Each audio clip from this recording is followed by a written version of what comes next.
ఎరువులకు triple alignment కు వ్యతిరేకంగా రైతులు ఆందోళన చేపట్టారు. అమీర్పేటలోని స్వర్ణ జయంతి కాంప్లెక్స్ వద్ద నిరసన చేస్తున్నారు. ట్రిపుల్ అలైన్మెంట్ ఉపసంహరించుకోవాలని డిమాండ్ చేస్తున్నారు. ట్రిపుల్ వద్దురా, వ్యవసాయ భూములే ముద్దురా అంటూ పెద్ద ఎత్తున నినాదాలు చేశారు. హెచ్ఎండిఏకు అభ్యంతరాలను వ్యక్తం చేసిన రైతులు రోడ్ల పేరుతో భూములను లాక్కోవాలని చూస్తున్నారని ఆరోపించారు. ప్రభుత్వానికి చిత్తశుద్ధి ఉంటే పూర్తి స్థాయిలో తమకు నష్టపరిహారం చెల్లించిన తర్వాతే భూములను తీసుకోవాలని డిమాండ్ చేశారు.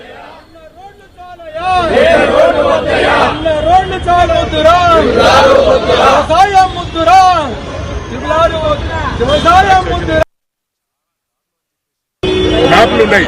ఆ మ్యాప్ల ప్రకారం పోకుండా కేవలం పేద రైతుల భూముల జోలికే పోతున్నట్టు క్లియర్ గా కనపడుతుంది.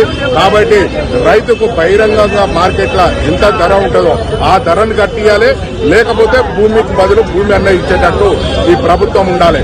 ఎందుకంటే రైతులు ఏడ్చి రాజ్యం ఈ అభివృద్ధి ఎందుకంటే రైతులంతా నష్టపోయినాక ఈ అభివృద్ధి ఎవరి పాలవుతుంది, ఎక్కడ ఎందుకు?